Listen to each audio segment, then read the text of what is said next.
If you've stood in the checkout line lately and felt your stomach drop before the total even flashes on the screen, you are not alone. Today we're talking about something that's on every single one of our minds right now, groceries in 2026. And honestly, how are we supposed to keep feeding our families without feeling like we need a second job just to cover the cart?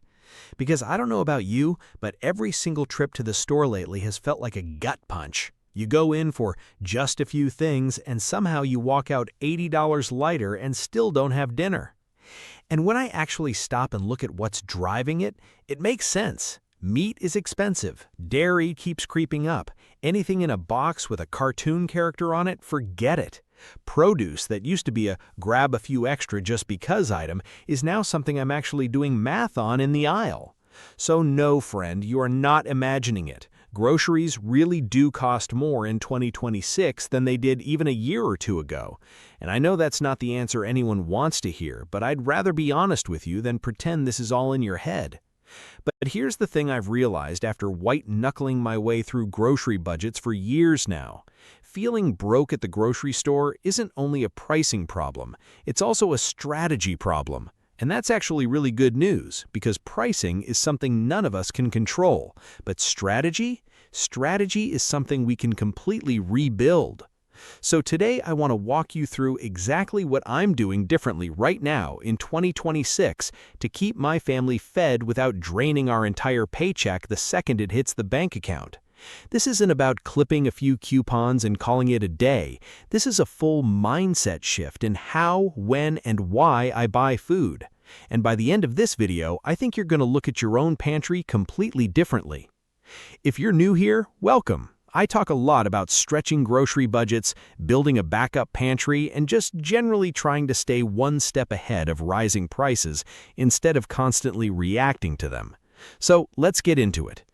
The mistake most of us are making right now. Here's what I think is happening to so many of us.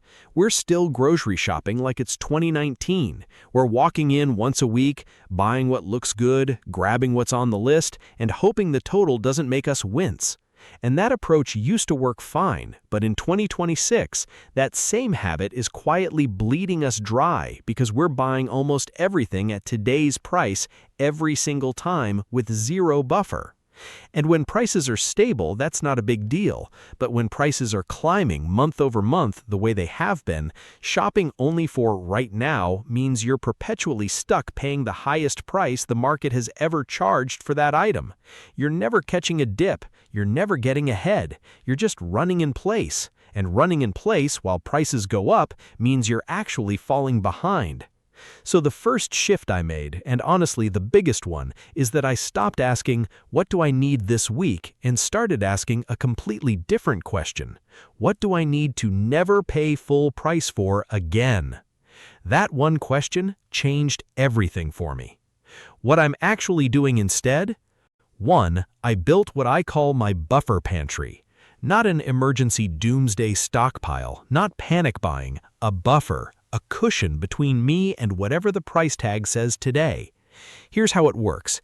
Every single week, I'm not just buying my list for that week's meals. I'm also asking, is there anything on a true sale right now? Not a fake sale, an actual good price that I know we'll use in the next 2 or 3 months. If yes, I buy a little extra. Not a cart full, just enough that the next time I need it, I'm reaching into my pantry instead of reaching for my wallet at today's inflated price. This is different from stocking up the way people used to talk about it. This is intentional, ongoing, boring, unglamorous buffer building. A can here, a bag there, every trip a little bit more insulation between me and the next price hike. And here's the compound effect nobody talks about. Once your buffer pantry is built, you stop shopping at the mercy of the market. You decide when to buy, not the grocery store. 2. I only buy what I call stretch foods. This is the second big shift, and it's honestly the one that saved us the most money. I stopped asking, is this a good deal, and started asking, how many meals can this become? Because here's what I've noticed shopping in 2026. The foods that have gotten expensive the fastest are also, coincidentally, the foods that disappear the fastest. Snack foods, grab-and-go items, pre-made frozen meals, individually wrapped anything. You pay a premium for convenience and then it's gone in one sitting and you're back at the store the next day. Meanwhile, the foods that build real meals, dried beans, rice, canned tomatoes, chicken thighs, a bag of frozen peppers and onions, those ingredients might not feel exciting sitting on the shelf, but they can become 5 completely different dinners depending on what you pair them with.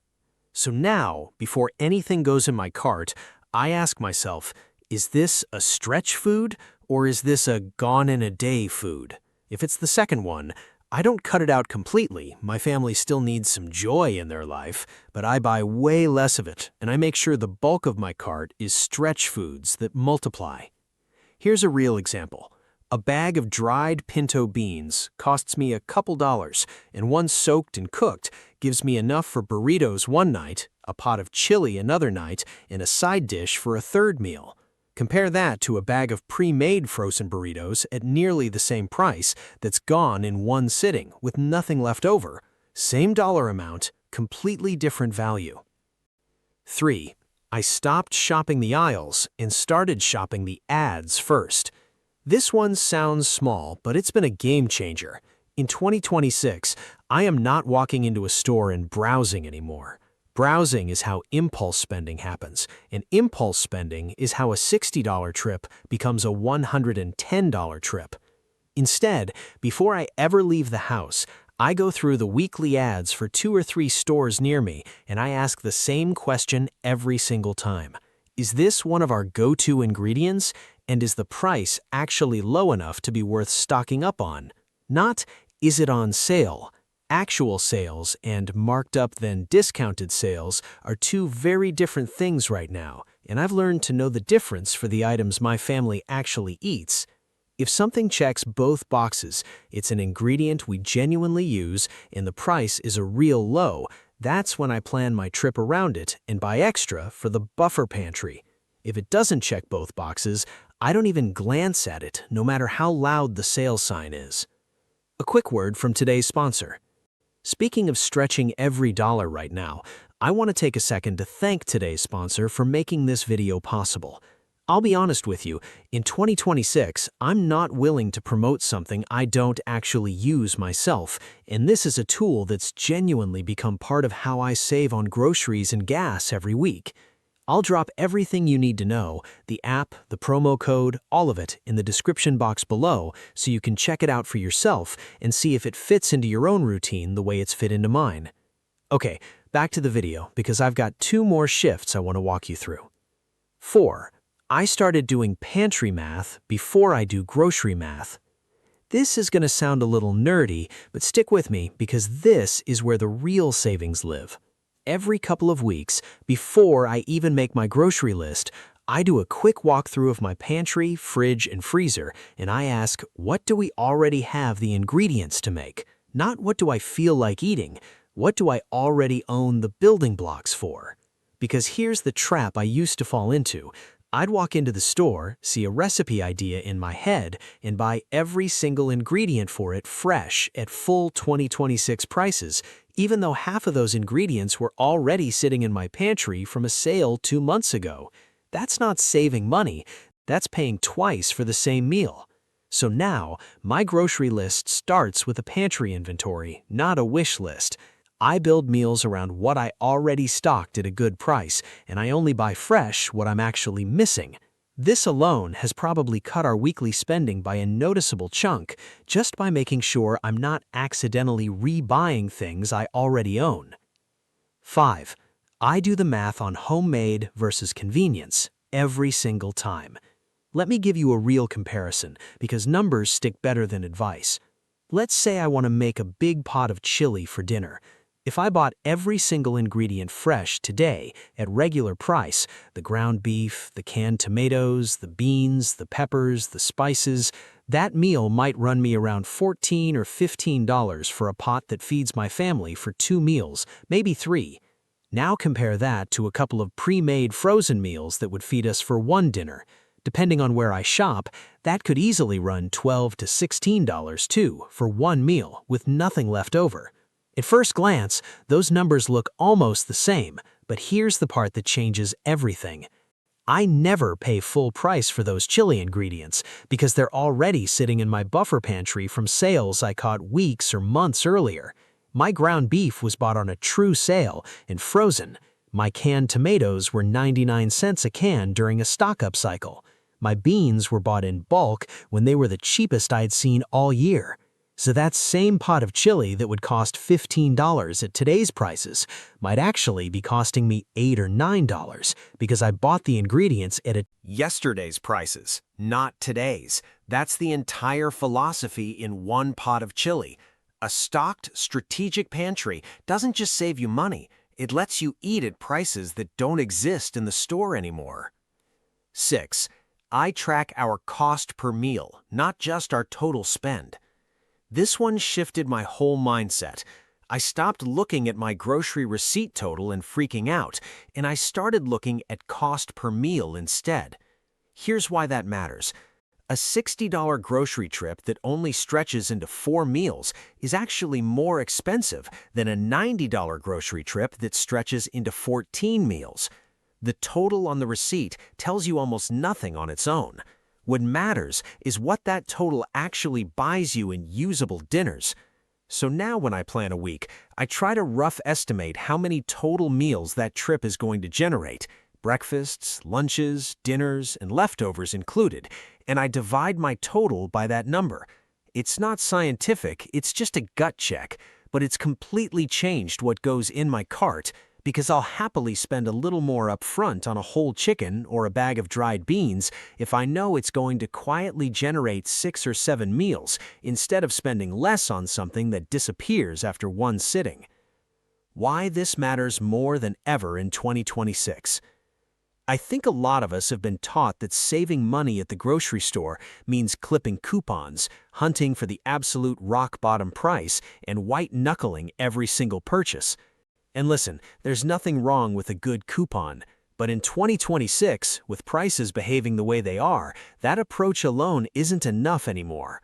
The real savings, the ones that actually move the needle, come from timing and structure, buying the right things at the right time, and building meals around what you already have instead of reacting to what's in front of you on any given Tuesday.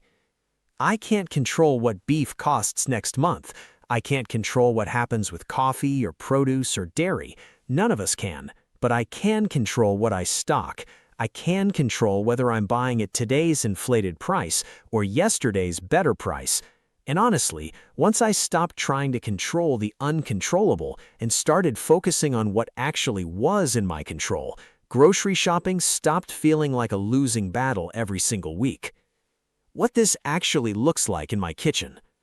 Let me pull back the curtain for a second, because I think it helps to see this in action instead of just hearing me talk about it in theory. Right now, my pantry has rows of canned tomatoes, canned beans, chicken broth, and pasta, none of it bought at today's price, all of it bought during sales cycles over the last few months. My freezer has chicken thighs, ground beef, and a couple of whole chickens, again, all bought when the price actually made sense, not because I needed them that exact week. When I look at those shelves, I don't see cans. I see enchiladas. I see soup on a night I don't have energy to cook. I see a taco bar for the kids' friends when they show up unannounced. I see options.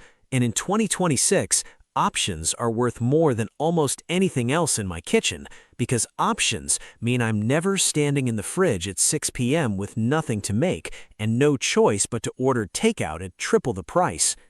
That, to me, is the real win here. It's not just the dollars saved, although those add up fast. It's the stress that disappears when you know you already have a plan sitting on your shelves, no matter what the store charges this week. The mindset shift that changed everything for me. If there's one thing I want you to walk away with from this video, it's this. We cannot afford to keep grocery shopping the way we did 5 years ago. Not because we're doing anything wrong, but because the entire pricing landscape has shifted underneath us, and reacting week to week, trip to trip, is simply not a sustainable strategy anymore in 2026. The families I see staying ahead right now aren't the ones with the biggest budgets, they're the ones with the best systems.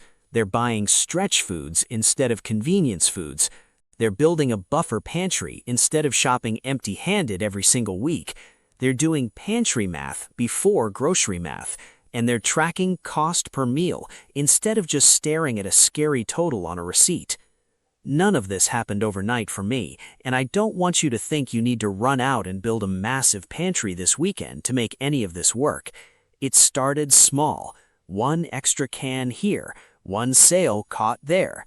1 week of planning meals around what I already had instead of what sounded good in the moment. Slowly, month over month, that small, boring, consistent habit turned into real breathing room in our grocery budget. So if you're standing in that checkout line right now, feeling like there's no way to win against these prices, I want you to hear me say this clearly. You are not powerless here. You can't control the price tag. But you can control when you buy, what you buy, and how far you make it stretch. And that, more than any single coupon or sale, is what's actually going to get us all through 2026, without feeling like groceries are quietly draining everything we've got. If this gave you a new way to think about your own grocery budget, I'd love for you to stick around, because I've got videos on exactly how I build my buffer pantry from scratch, how I plan a month of stretch food meals, and how I hunt down true sales versus fake sales at the stores near me. Click on one of those next, and I'll meet you over there. Thank you so much for being here with me today, friend.